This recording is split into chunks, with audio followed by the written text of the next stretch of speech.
invite the chairperson of the session. He is a BCom and LLB graduate, and not just that, he is a rank holder from Karnataka University. He is a member of ICA, so a chartered accountant. So with huge round of applause, please welcome the session chairman. CA.Prakash Hegde, sir. CA.Prakash Hegde, sir. I would request CA.Prakash Jain, sir, to escort him to the dais.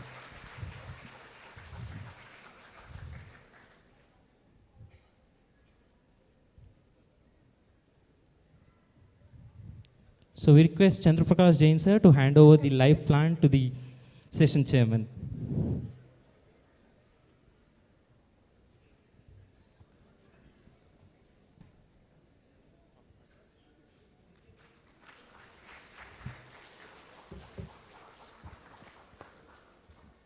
Thank you, sir.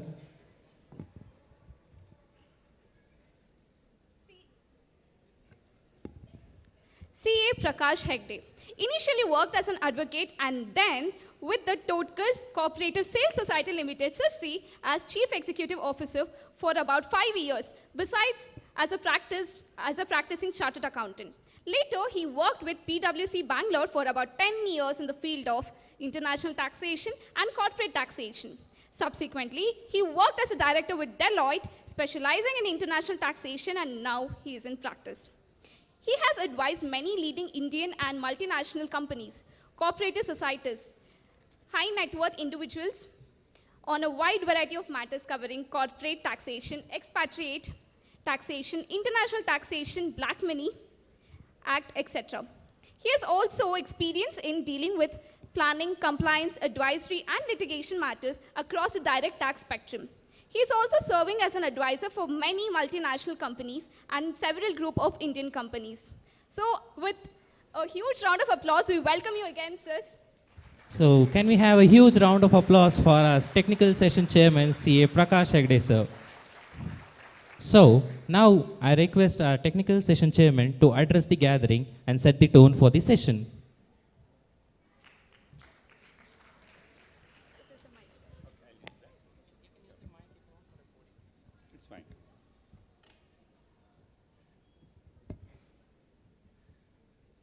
Good afternoon, everybody.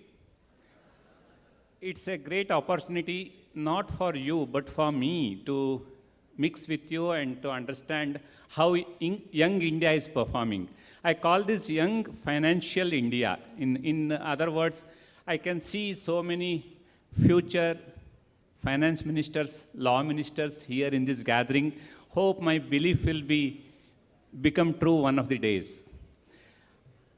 While we are starting the session on income tax appeal matters, this is a great opportunity for all of you, which has been created by ICA Bangalore through CICASA.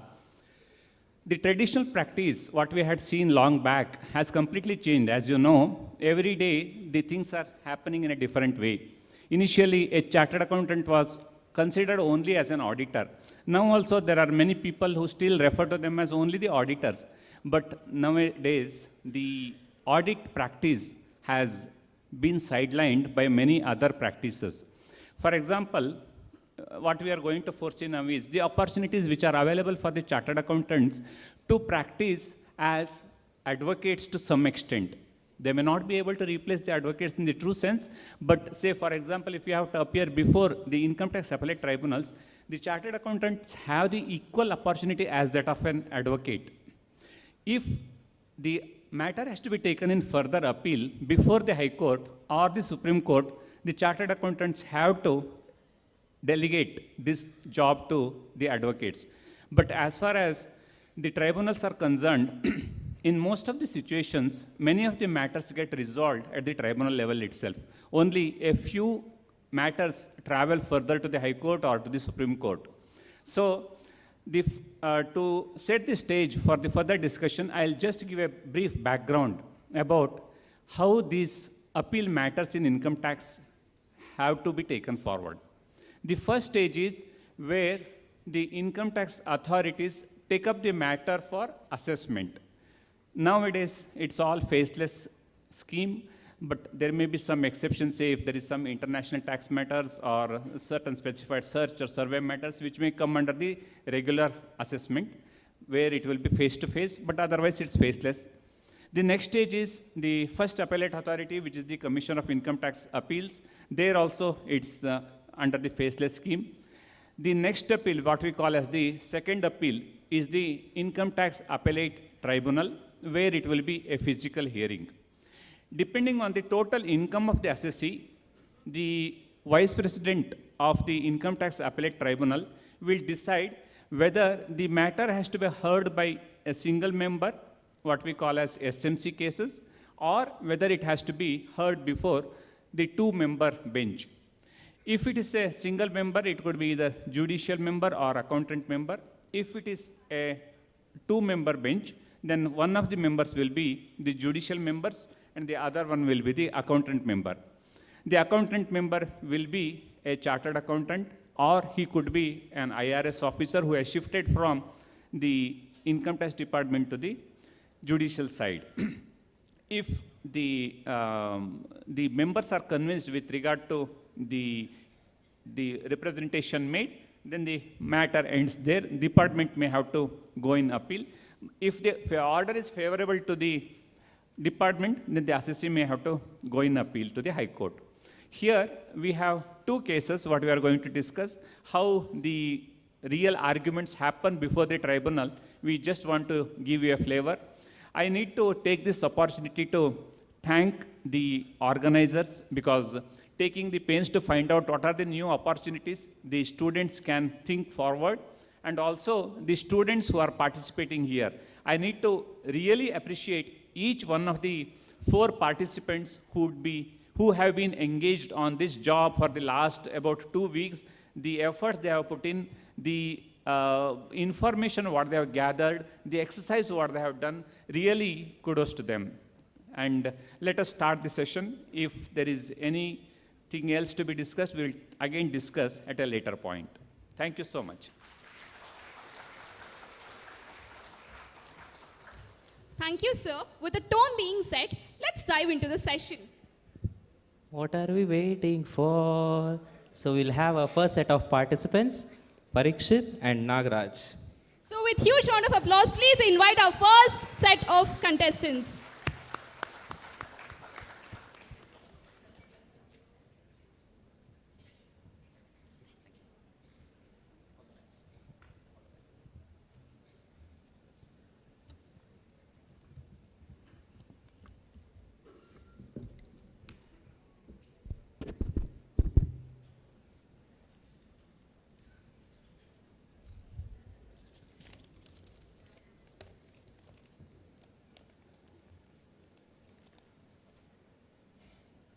A quick word of instruction to the participants. There is a timer which is running right in front of you. Please abide to the timings.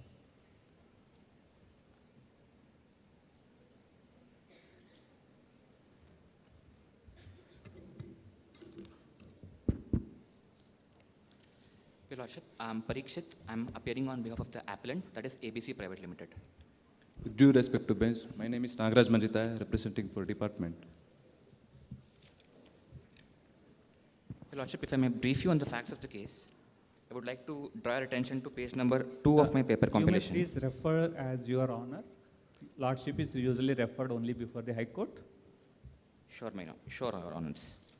If I can draw your attention to page number 2 of my paper compilation.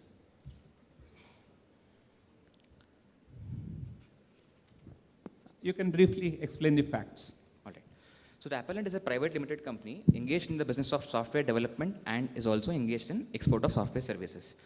For the assessment year 22 and 23, the appellant filed its return of income under 139(1) on 30th November 20 and 22, declaring a total income of 1 crore and 2 lakhs. Further, for the said assessment year, the employer sent 6 of its employees to USA to work on an expatriate assignment basis, out of which 5 employees qualified as residents of India as per the Income Tax Act. And consequently, the salary paid on which was liable to deduct TDS under section 192B. One of the employee out of such 6 qualified as a non-resident, and thereby the salary paid by the employer did not consider the component of TDS in that. Further, the department raised a scrutiny notice under 143(2) dated 23rd of January 2023, basis 2 grounds. First ground being payment to related parties, which is not under dispute, my lord. Further, salary expense claimed in P&L account without deducting TDS. Further, the appellant's return was processed under section 143.3 by considering the disturbance under 40A subsection 3 amounting to rupees 32,21,924 rupees. Agreed by such order, the appellant preferred an appeal before CIT appeals, wherein the CIT appeals also upheld the order. If I can draw your attention to enclosure number 4 of my paper compilation, page number 16.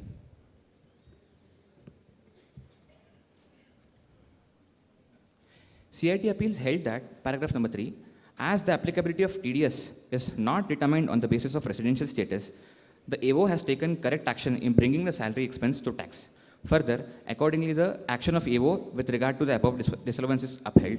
In result, the appeal is disallowed or dismissed. Do you agree with the facts? Yes, Your Honor. I would like to add it after the assess.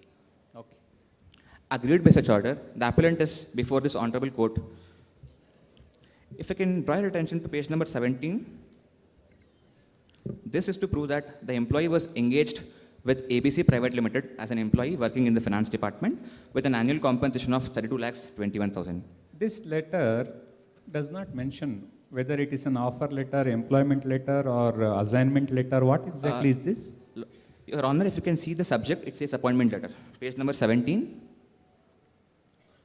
It's not appearing on this page.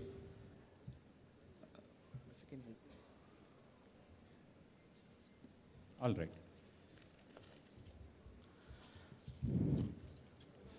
Also, if I can draw your attention to page number 19. The subject reads as follows: expatriate assignment to parent company to work in USA. To which, Your Lordship, Mr. Ram, the employee being non-resident, has confirmed, page number 21, telling that he is aligned with the terms of the engagement.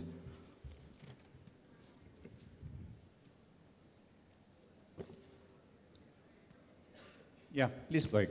Further, if you can draw your attention to page number 22, this is a TRC issued by the US tax authorities to confirm that Mr. Ram was a non-resident of India, that is to say he was resident of US for the period 1st July 2020 to 30th June 2022. That is well within the year under appeal. Further, if you can refer the next para, it says self-declaration by the employee telling that he was a tax resident of USA for the financial year 21 and 22, and all the incomes earned by him were taxed in US. Further, the service with ABC Private Limited was exclusively rendered in USA. If I can also draw your attention to page number 24, form 16. Yes. Your Lordship, if you can see, TDS is not deducted on 31,20,000 rupees for a ground that there was no taxable income of the employee in India, and consequently there was no responsibility on the employer's part to deduct TDS under 192B. Let me understand. This relates to financial year 21-22, Yes, Your right? Yes, Your Honor. So, in how many months have they paid the salary in India? All 12 months, because it was an assignment for a period of 2 years.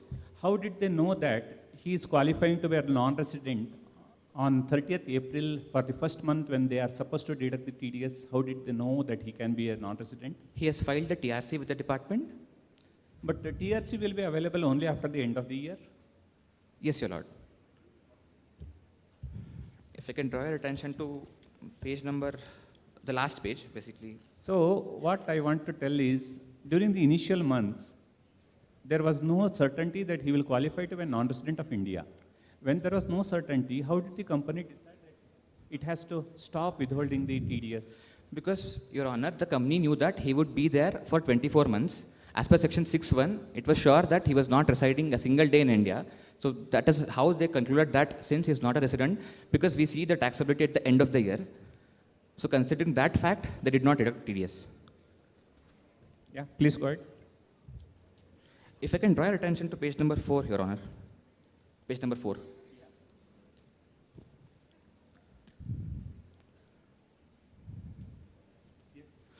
I would read out the relevant extracts of section 192, subsection 1. Any person responsible for paying any income chargeable under the head salaries. The highlighted extracts categorically provide that for the employer to deduct TDS under 192B, the income must be chargeable to tax under the head salaries. Whereas in this case, there is no income which deems to accrue or arise in India, and consequently, the employer is not under any obligation to deduct TDS. Further, if I can read section 9, bracket 1, clause 2. Are you skipping section 5 somewhere here? You're not referring to section 5? No, Your Honor. Reason? I am annexing DTAA to that extent, so Okay, that would come up in the end of the. okay. Section 912 provides that the following income shall be deemed to accrue or arise in India. Subclause A, service rendered in India. That is to say that section 912 can be invoked only when the service is rendered in India, whereas in this instant case, Your Lordship, the service is exclusively provided in USA. So that can be concluded that there is no service rendered in India, and consequently 912 is not invoked. But section 9 is a situation where the income is deemed to accrue or arise. True. Okay, accrual arise is the right provision, what we need to see first, and then we need to see whether deemed to accrual provisions have to be invoked.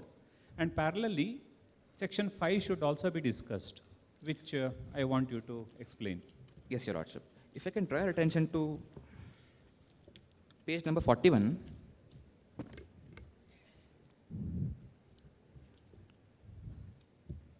Enclosure 9.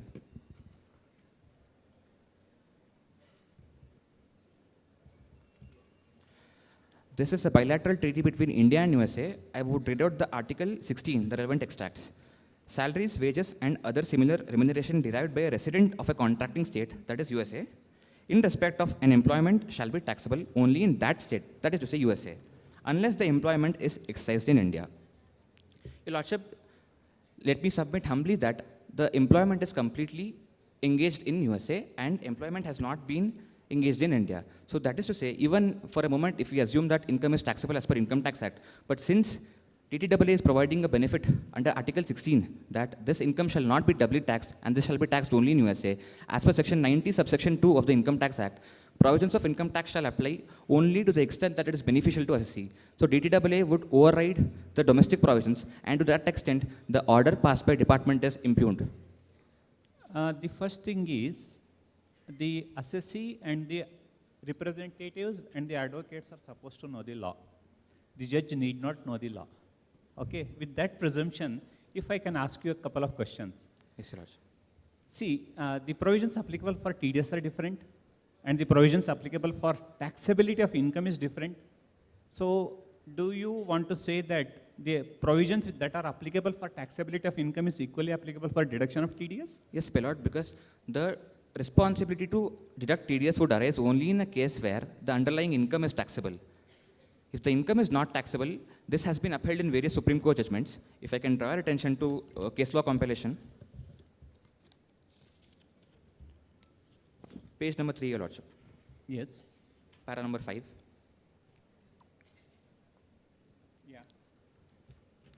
I would like to place my reliance on Supreme Court judgment in the case of CIT versus Eli Lilly and Company. I would read out the relevant extracts. The issue before this court was whether salary paid to a non-resident employee for services rendered outside India is taxable in India. The Supreme Court held that salary paid to a non-resident for services rendered outside India does not accrue or arise in India and hence is not taxable in India. Further, Have they discussed the situation where the salary is paid into the Indian bank account?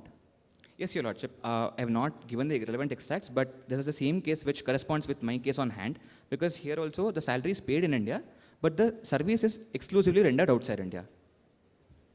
Okay, go Further, ahead. the court observed that employer is not required to deduct TDS under 192 of the Act if the salary is not chargeable to tax. Since income earned for services rendered outside India is not taxable in India, there is no obligation on the TDS on the officer to deduct TDS under 192. All right. Further, Your Lordship, I would like to bring to your attention that the officer has not considered the provisions of DTAA, and that would make the entire proceedings invalid. To support this statement, if you can refer para number 7 of case law compilation, page 3. In the case of Sun Engineering Works versus CIT, Supreme Court judgment, the Supreme Court held that if there is a relevant DTAA between India and a foreign country, the DTAA provisions must be considered by AWO while determining the tax liability as well as withholding tax obligations. Next para, the judgment specifically mentioned that if AWO does not examine the provisions of DTAA, then the tax assessment or order may be invalid. My lords, I would like to state that the TDS officer has not considered the provisions of DTAA. He has simply concluded that income is chargeable to tax in India and therefore the employer has not deducted TDS. Consequently, under 40A subsection 3, an amount of 32 lakhs rupees was disallowed. My humble submission before this honorable court would be that the impugned order being bad in law is liable to be quashed, or at least the disturbance made shall be removed. Oblige, your lord. Yeah, that's all. Yes. By pleading the permission of the bench, allow me to present my case, Your Honor. Your Honor, I would like to restate the facts of the case, as there is careful omission of the relevant facts of the case by Lord Appellant. Your Honor, XYZ, being an export-oriented company, has sent 6 of its employees on an expatriate basis to United States of America for a period of 2 years.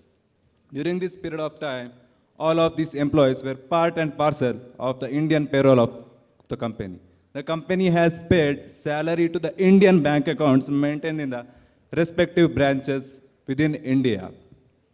Your Honor, further, the XYZ company has not deducted TDS on Mr. Ram, who is non-resident, on the grounds that TDS provisions are not applicable for a non-resident in India. Further, the appellant has filed its return of income on 30th of November 2022 under section 139 without disallowing any expense under 44A clause 3.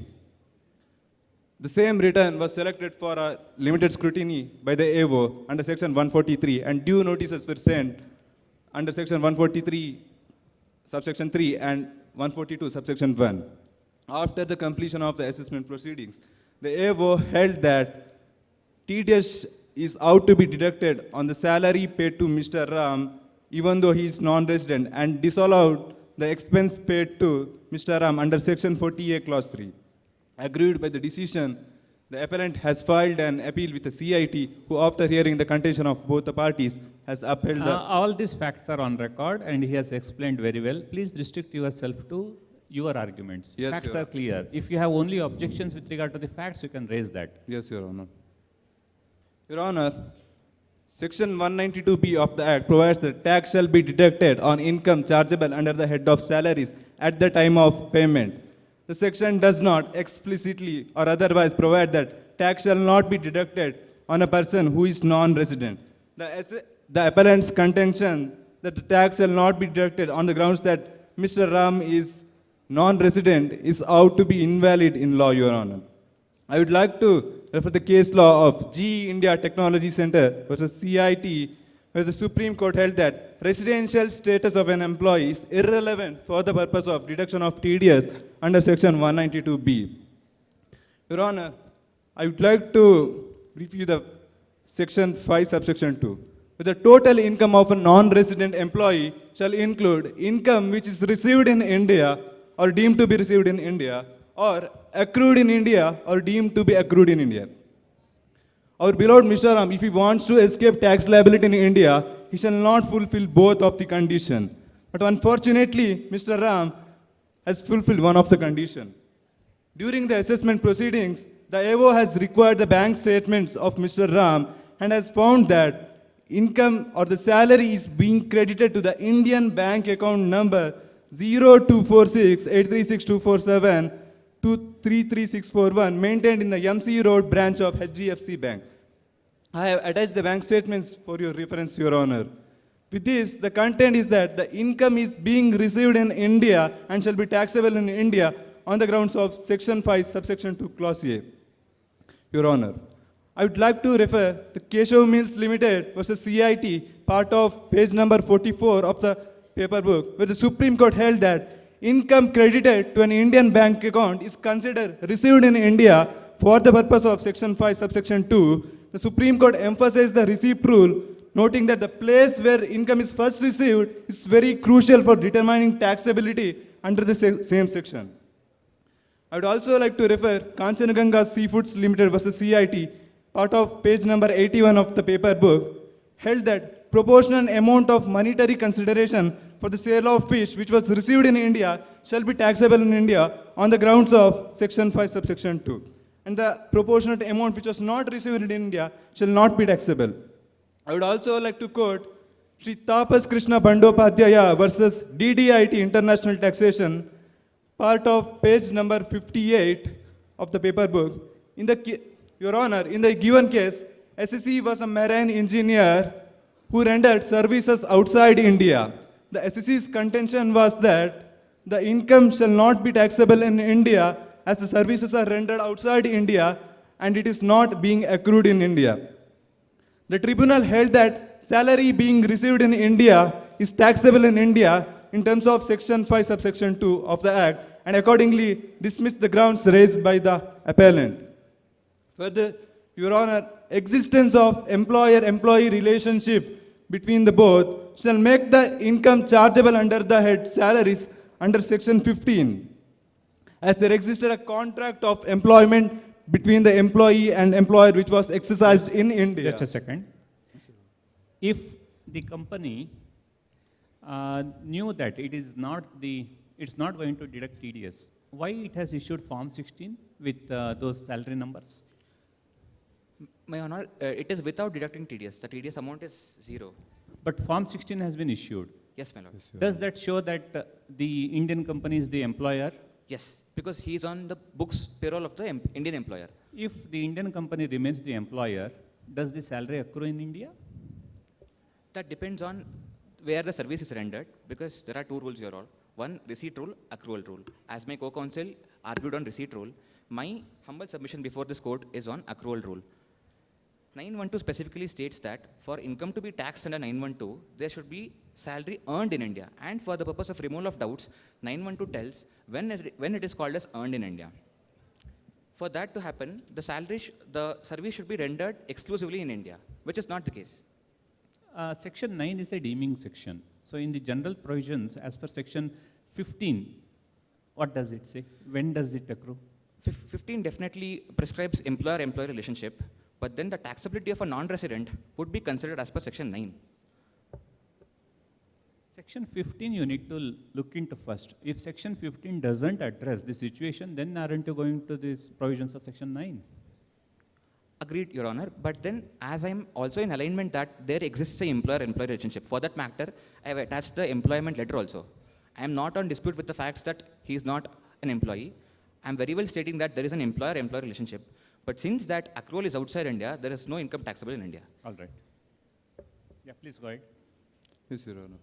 The employee has contributed an amount of 43,214 and 23,214 towards EPF and ESIC respectively along with employer and does not have any social service agreement with United States of America, which further proves the point that there existed a employer-employee relationship and the situs of employment resides in India, Your Honor.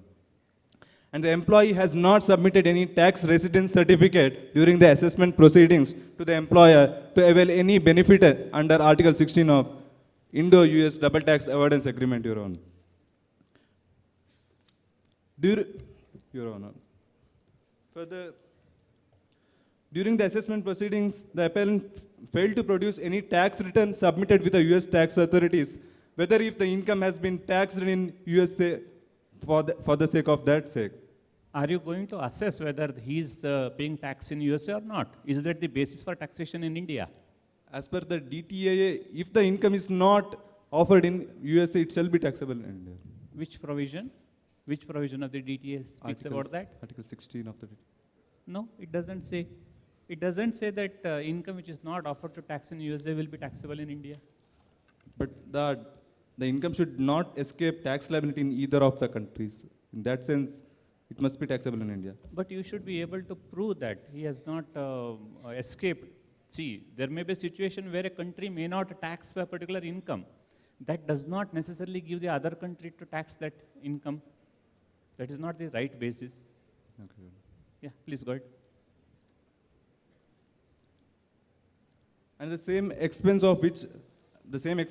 to Mr. Aram has not been reimbursed by the holding company also, Your Honor. With that, I would like to put my closing point. Your Honor, as the residential status of an employee is not relevant for the purpose of TDS under 192, also the income is received in India and it is sought to be within the purview of Section 5, subsection 2, clause A, and which brings the liability to deduct TDS in India. With that, I would like to request the bench to dismiss the appeal and upheld the order of the CIT. Your Honor, I have a couple of counter arguments. First one being, it is true that TDS is not dependent on residential status. The entire concept of withholding taxes is that when the corresponding income is liable to be taxed in India, then comes into play the TDS concept. Where there is no TDS, where there is no underlying income chargeable to tax in India, there should not be a hardship on the non-resident to file a return and then claim a refund. Considering that, Supreme Courts have held in various rulings that where there is no underlying income chargeable to tax in India, there should not be any withholding taxes. Number one. Number two, my co-counsel is telling that 5(2) applies and therefore it is taxed on receipt basis. As per section 90, subsection 2, even if we assume that income is chargeable to tax as per Income Tax Act, but now that he has filed Form 10F and TRC submitted, he can claim benefit under DTAA, wherein Article 16 provides that salary shall be taxed in US unless the employment is excised in India, which is definitely not the case, facts of the case. So with this, I would like to say that the department has erred in concluding that there should have been a TDS deduction, and the disallowance under 48(3) is bad in law, and the impugned order is liable to be quashed. Obliged, my lord. Heard, posted for orders later.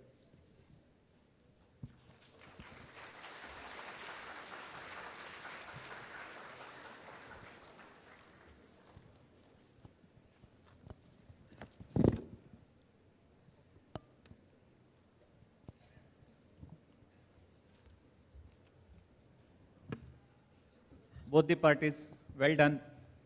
All the best. Thank you, participants. And now, before we jump on to the next set of contestants, a quick question to all of you. What is more scary? I repeat, what is more scary? Whether explaining tax laws to your client or explaining to the income tax department as to why your client didn't follow the tax laws. I repeat, what is more scary? Explaining the tax laws and rules to your client or explaining to the income tax department as to why they didn't follow the tax rules and laws. So while you ponder upon it, let's move on to the next set of contestants. So, we would like to welcome Shreya Shrikant and Naman as the next set of participants. Give them a huge round of applause.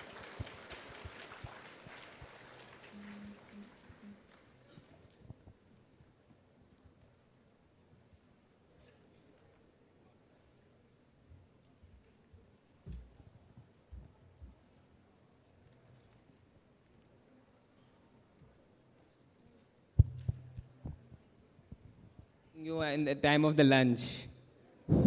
Please maintain the decorum of the court. You need to address the court and not the audience. Both as well. Audience will be part of The that. official language of the court is English. Yes, ma'am. My lord, I'll just draw your attention to the page 4 of the case memo, which Yes. talks about the statement of the facts, stating that the assessee is an individual in the business of production of sweets and the sale of the same. For the year under appeal, the appellant's turnover from sale of aggregate was rupees 20 crore. Is that turnover in question?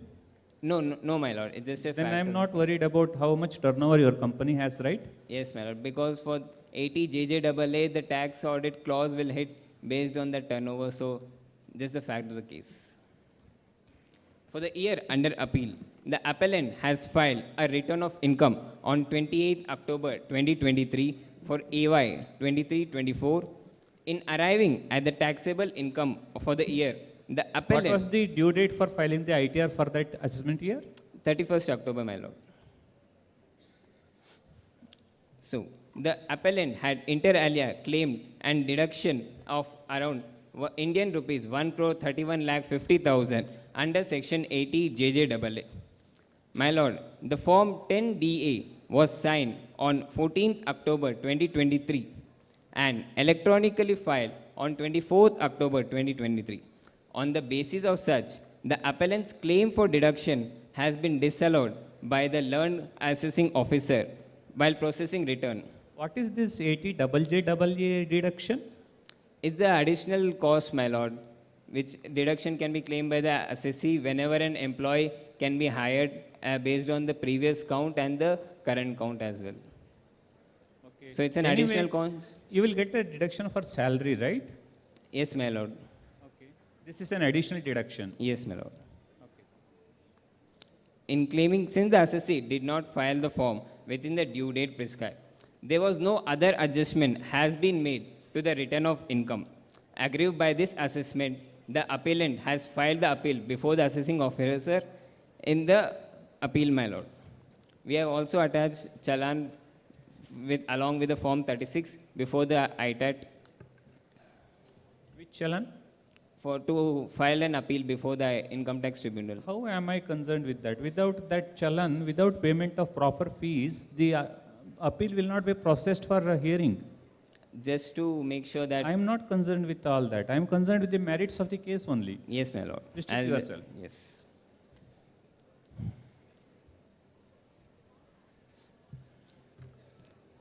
My lord, let me bring to the section 80 JJAA clause, which states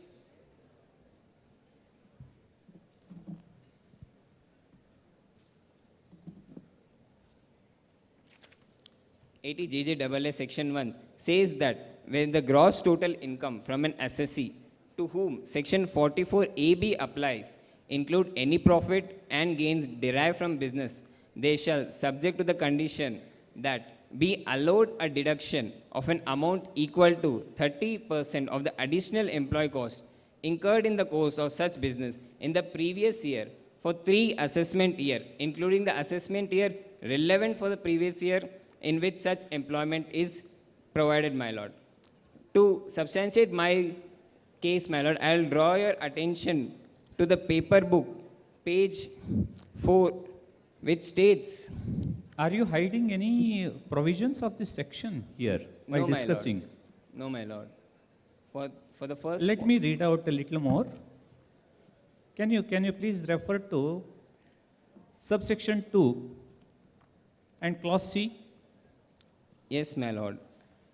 Unless the assessee furnish the report of an accountant, section of subsection 2 of the section 288, before the specified date referred to in section 44AB, the deduction shall not, there will be no deduction under section 1 of 80 JJAA. My lord, this is the procedural lapse. No. Let us have the facts clear. What does it say? It says that no deduction under subsection 1 of 80 JJAA shall be allowed unless the assessee has furnished the form 10DA before the date prescribed for the under section 44AB. Okay. Fine. Please go ahead. Yes, my lord. So I'll draw your attention to page 4 of the paper book, which states the assessment appellant letter dated 28th February 2024 filed before the assessing officer, which states that the appellant has, due to a genuine hardship of the appellant, has not able to file the form 10DA because of facing difficulty in technical difficulties. He has sought assistance from IT support as well to resolve the issue. But my lord, due to technical difficulty, it was not able to resolve and the due date was lapsed. What was the technical difficulty? It was not able to generate the OTP for the UDIN, which is required for the form 10DA. What proof you have? The calls which we have made to the IT center of the income tax website, the call center, the toll-free numbers. What exact proof you have? So when you call, will there be a call log or any history? It would be there from the income tax website, your lord. It can't be there with the At the moment, you don't have any proof with you. Yes, right? my lord. Yes. Have you tried to collect any proof for No, that? we can't get it because it's the backlog of the income tax website, which can be accessible by the assessing officer, not by the. So, learned dear, in case the assessee has such genuine challenges, if he requests, will you be able to give any proof? Sir, the thing is that they don't have any proof saying there was technical issues. But in case they ask the proof, do you have the call log? Yes, sir. Will If you be able to submit that to the court? not as of now, but they haven't submitted any records as such, and we haven't gone through the database. Okay. So this is something new which is So, not clear. We cannot accept without proof, right? For everything we need a proof, you agree? Not for this, my lord, but every time the deadline come for income tax return, that is 31st July or be it 31st October. I am not concerned with other cases, learned counsel. No, because the I am income concerned side, with only this specific case and this is on hand. it will be there in the official website of the income tax that due to technical difficulty, they have extended deadlines as well for the income tax, my lord. For this particular date, have you submitted any proof? No, my lord, as I told earlier that I can't be the one who has But the have you proof. requested that proof? I can request, my lord, after the So submission. that contention we can't take up unless you submit a proof. All right? Please go ahead. Because the other cases, even the income tax website doesn't work in case of income tax filing as well. The ITR under section 139(1). So that even it's there in the official website of the income tax. Assuming what you are saying right, and you I don't can have do- any evidence, okay? So you don't have any evidence, number one. Assuming that what you are saying is right. If 30th September is the due date for submission of Form 10DA, why the chartered accountant signed on 14th October? And why did he submit it on 28th October? What is the grievance you have raised? What was has- the reason for delay for 14 days for signing and 14 days for uploading? Because it was digitally signed, my lord, every time the digital signature will capture the date. So he was ready to sign it on 30th September when the tax audit report was signed. And tax audit report has already been filed. Only in case of 10DA, the technical difficulty has been started, my lord. In the worst case, he could have signed manually and it could have been physically filed with the nearest income tax office. He could have done that. But If the, you are so particular. But the 10DA, they have started to submit online rather than doing it manually.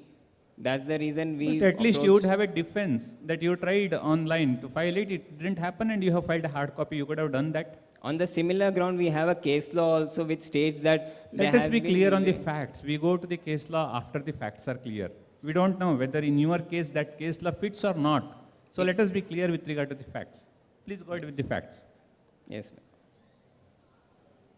So due to technical difficulty, my lord, the assessee was not able to file the. No, that is not accepted. Any other reason you can, if you have a proof, you can take. The delay was not intentional, my lord. The delay was unintentional because the tax audit report has been filed with the same amount which there has been no changes in the Form DA as well as in the tax audit report as well as in the income tax return as well. So if there was an intentional, my lord, the amount would have been a change or the employee headcount would have been a change. But there is no change in amount in all the three cases.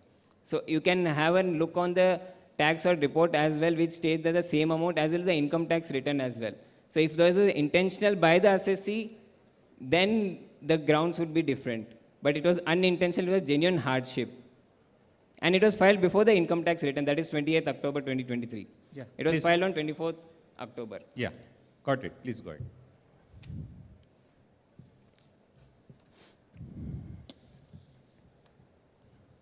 My lord, in the section 80 JJAA, there has been an explanation for the purpose of this section, the additional employee cost, which means the total emoluments paid or payable to the additional employees employed during the previous year, provided the additional cost would be a nil if there is no increase in the number of employees from total number during the previous year or emoluments has been paid other than the account paycheck. My lord, I'll draw your attention to the paper book, page 8, which certifies by the assessee. That is Mr. Sajjaran, clearly states that the certificate certified by Mr. Sajjaran state that there has been an additional employee count from the previous year, and he also certifies that the additional employee hasn't served more than 240 days, plus the employee are not casual workers, they are not contractual workers, and the employee earning above are not 25,000 per month. Learned DR, is that in dispute whether the employment or the number of employees who are employed, is that in dispute? Yes, sir, but if I can address that during my argument, please. But from the statement of facts, I thought the only dispute is with regard to non-filing of Form 10DA, not the question with regard to the amount, quantum, employees, all that, right? Even the CIT order states that there was due to a delay in Form 10DA, the CIT appeal has not taken the appeal of the assessee and been quashed with respect to delay in Form 10DA. Sir, but I believe the appellant authority has submitted the details of salary having 156 employee details with in detail breakup before the ITAT appeal. So regard to that, if I can address during my argument. The detail can be provided, my lord. For the case of the delay in Form 10DA was restricted to the total final amount which has been paid to the employee per month or annually. So based on that, we have given the relevant extract attached in an annexure of certificate of employee, page number 9 of paper book, which states that for all the 156 employee which has been employed during the previous year 22-23. We will not be getting to the audit of all these. What I can understand from the facts is there has been a delay in filing of Form 10DA, and that is the reason why deduction has been disallowed. My lord, to substantiate that we as an assessee is not been it's an unintentional cause that the Form 10DA has been filed with a delay of 14 days plus 10 days of digitally signature. Right. But the compliance with the section has been done with all the relevant aspects with respect to employee cost, with respect to the employee date of joining, with respect to the purpose of joining as well. To substantiate that, I have been attached with also the payment challan of the Provident Fund, which is also a part of the explanation as well, my lord. No, I think you are going into too much of details which are not necessary for the facts of the case. To prove that the assessee is not... Is there any case law which is supporting your contention? Yes, yes, my Yeah, lord. please. I'll come to that.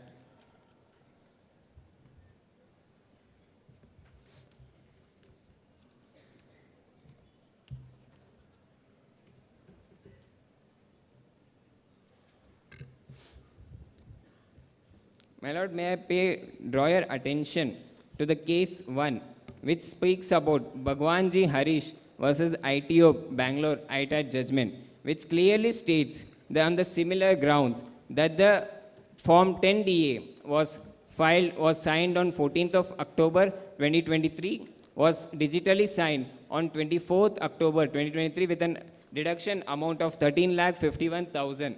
My lord, the reason... What is the logic? What is the logic in this case?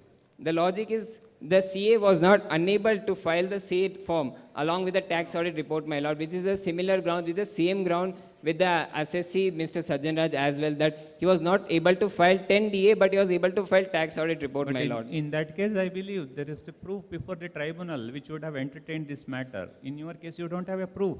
My lord, I can request the assessee as well to provide the proof, but it should not be denied based on...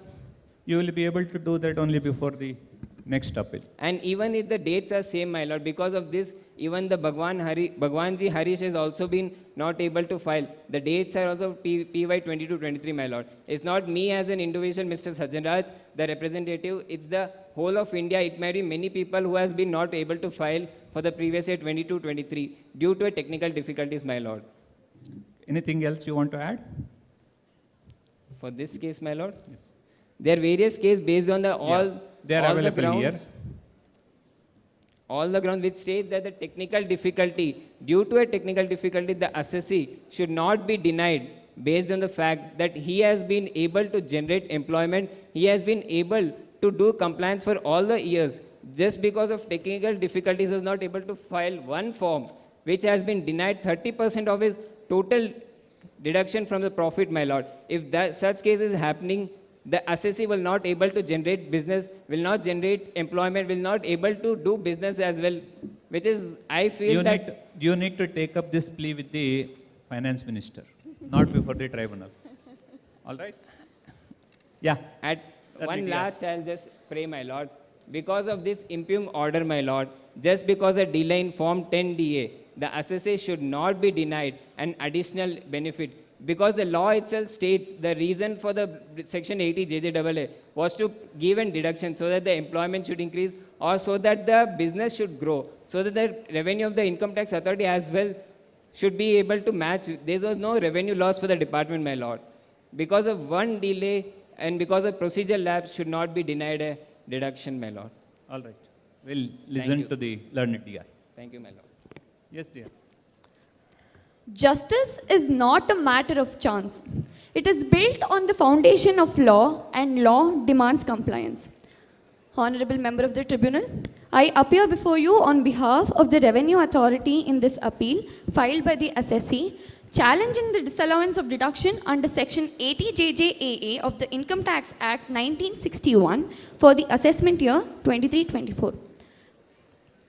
As the facts have been mentioned by Naman sir, I would like to, in detail, give more details of each of the facts.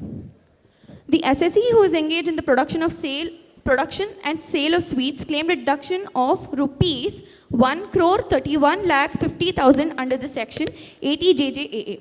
I think the case was already been discussed. I thought you were given enough chance to discuss, right? Yes, You ma'am. had your opportunity.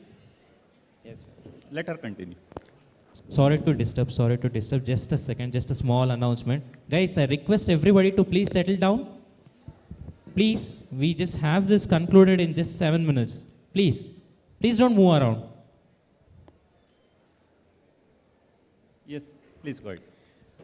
So, as the section states, the due date for filing the income tax return was 31st October 2023, while Form 10DA was, income tax return was filed on 28th October, which was timely. However, Form 10DA, though signed on 14th October 2023, was electronically filed on 24th October 2023 prior to the return filing date, but undeniably beyond the statutory deadline under Section 139(1), which is a clear breach of statutory requirement. I request you to refer page number 9, which is part of my paper book, which clearly states, as per the income tax notification, which is published and available at websites where all the assessees, anyone who is interested to know, can refer. It clearly states that filing of Form 10DA should be 1 month prior to the filing of income tax return. So if that is clear, I move upon.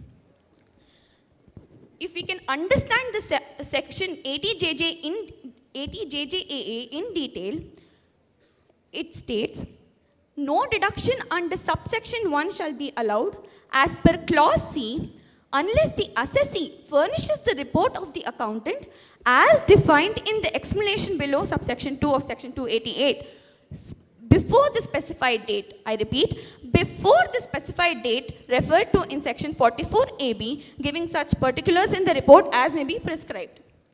And I have also enclosed in my paper book where there was an official notification from CBDT stating the due date extension is only as per the notification, and none of the other cases this notification would be applicable. So it means 10DA should have been filed before 30th September 2023. As we understand the section 80 JJAA, all the clauses of the subsection should have been abided with, which means it is a and section.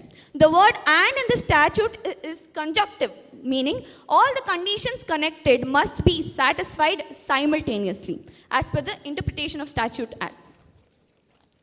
While the assessee filed the return on time, they breached the procedural requirement of filing Form 10DA before the due date. Compliance with these procedural requirements is not a mere technicality but a statutory obligation. This non-compliance led to the disallowance of the deduction, as the Commissioner of Income Tax deemed that the procedural breach is significant and indicative of negligence towards the statutory requirement. He emphasized that adherence to the timeliness ensures accountability and aids the revenue in maintaining uniform application of law towards across the taxpayers.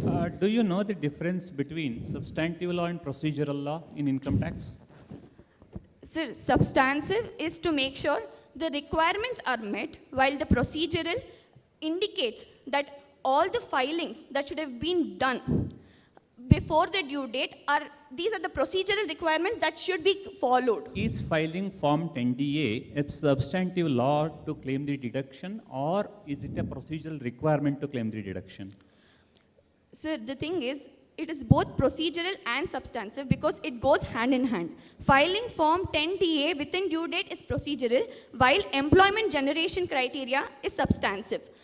So if both these conditions are fulfilled, that is when the deduction can be allowed, which is clearly stated in Section 80 JJA. Aren't there many judgments where the Supreme Court and the High Courts have repeatedly told that the procedural law will take the second seat compared to the substantive law? There might be few cases, sir, but I differentiated, saying the cases for which those judgments have been based on does not imply to the cases, to this case as a whole. And if I can explain that during my argument. So this non-compliance was disallowed by the Commissioner of Income Tax and deemed that the procedural breach is significant and indicative of negligence towards the statutory requirement. The Commissioner emphasized on adherence to the timelines, ensures accountability, and aids the revenue in maintaining uniform compliance across the taxpayers. The failure to adhere to the procedural compliance under Rule 19AB, which mandates timely filing of Form 10DA, cannot be ignored. This procedural lapse, however minor it may appear, constitutes a direct breach to the statutory requirement, and this is not it.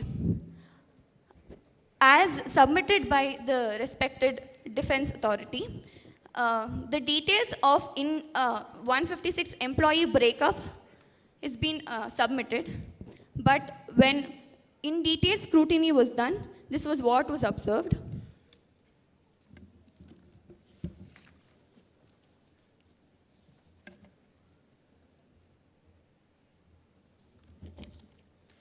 Discrepancies in the employee details were identified during a detailed analysis of the file documentation, raising significant concerns about the genuineness of claim. For instance, while Form 10DA specifies the total amount. Let me interrupt. The whole issue is with regard to filing of Form 10DA, right? Yes, sir. Nowhere during the course of the earlier orders or assessment, the numbers, the employee strength, amount has been discussed. Sir, If there is an issue, you need to issue notice under Section 148, right? Sir, these details were submitted before the hearing of IT-80, and when we had a detailed analysis, this was what was observed. What is the issue before the IT-80 here?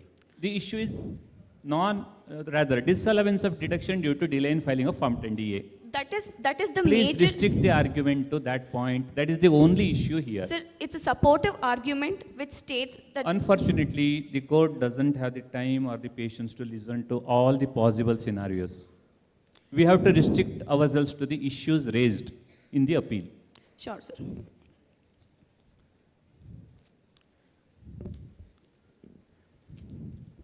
So the critical issue in this case was improper verification of employment data and emoluments, which has been resulted in the claim of deduction that lacks clarity and credibility. We can also refer to the NFRA order for a similar case where a CA named Pawan Jain, as per NFRA orders 1 of 2024, was imposed of a penalty of 50 lakhs for failing to obtain. In the same case? Sorry, sir? In the same case? Sir, it's a reference case in a similar situation. Is it the same chartered accountant who has certified? No, sir. Then how is it relevant here? Sir, it is the reference that I am giving to, so that these kind You of cannot breaches. generalize. You cannot generalize. We For a have to similar restrict to the facts situation of the or case and this situation, this specific appeal. There may be 100 other cases. We cannot get into all those details. Please restrict yourself to the facts and the documents in hand. Sir, few judicial precedents are very much helpful in making sure the right judgment is given based on few of the The judgment will be given based on this case. I cannot refer back to several other cases where there could be errors, omissions, etc., which might have happened in the case of various other chartered accountants or in other countries. Sure, sir. The court is no way concerned with that. Okay. With regard to the present facts of the case, So what is at stake here today is not merely the outcome of a single case, but the sanctity of a procedural discipline, a discipline that upholds fairness, accountability, Yes, that's and understood. integrity. Any favorable case laws you have? Yes, sir. Sir, I would like to mention what is the importance of this procedural compliance before I move on to the judicial precedents.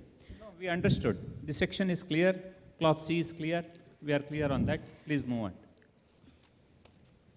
So time and again, honorable courts have reinforced the principle that tax laws must be applied as written, without latitude for deviation. Procedural compliance is not a mere suggestion, but mandatory requirements. Allow me to highlight few judicial precedents. In the Hope Wipro you have gone through the judgment of Gene Snit, Karnataka High Court judgment. I'm sorry, sir. Gene Snit Private Limited, Karnataka High Court judgment, which says that procedural law is not sacrosanct. There could be some breaches, but it has to be accepted, and any deduction which is based on procedure of filing the form should not be a restriction.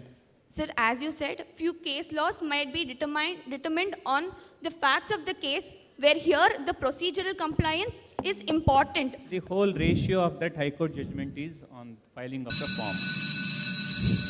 But it also here it is also important to know that filing of form 10DA with the eligibility of employment generation criteria, which is both procedural and substantive, together make sure the deduction can be allowed or not.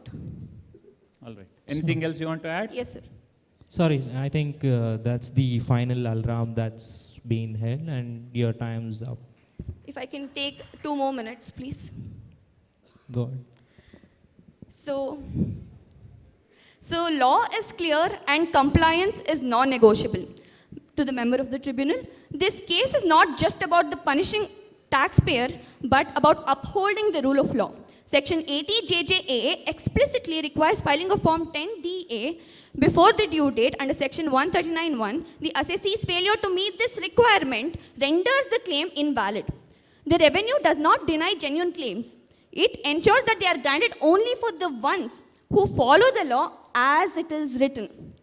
If this procedural breach is condoned today, what is the message that we are sending to the compliant taxpayers? That is a question we all have to think of. Honorable member, let us reaffirm today that the procedural compliance is not an optional, it is a mandatory requirement designed to protect fairness, consistency, and integrity of the tax system that we are entrusted to uphold. The revenue respectfully urges the Honorable Tribunal to uphold the disallowance of deduction under Section 80 JJAA and reinforce the principle that compliance with procedural requirement is the cornerstone of justice. As Justice Holmes rightly said, a law is not a law if not applied uniformly. Let this decision stand as a strong message that rules are not meant to be bent, but followed diligently, ensuring fairness and trust in the system that we are duty bound to uphold. Thank you. Anything else you have to add? In half a minute, exactly 30 seconds. Yes, my lord. As the learned counsel has rightly said, that the law should not be bent. My lord, doctrine of proportionality said that it's a settled principle that the consequence of non-compliance with procedural requirement to the gravity of the lapse is not deniable for the deduction, which is rightfully claimed by the assessee, my lord. As learned counsel rightfully said that procedural requirement is a Form 10DA and substantive compliance is about the employment, which the assessee has rightfully done. I oblige, my lord, that the mistake has been made, but it's the first year and the subsequent year, it can be followed as well, my lord. I request you to condone the delay, my lord. Heard. Condone the I think rules are rules for everybody, and that's the timing that we have allocated. Thank you.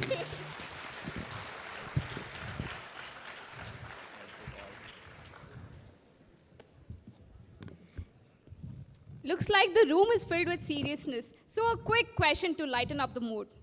Which is the longest distance a person will have to travel? From my heart to my Tare's heart. Dhruva, why can't it be from your heart to your brain? I think hasivadre nanu nanagiralla. It's time that we break for lunch. And before that, can I call Swati to give the vote of thanks? Now, I request Swati to give the vote of thanks for the session.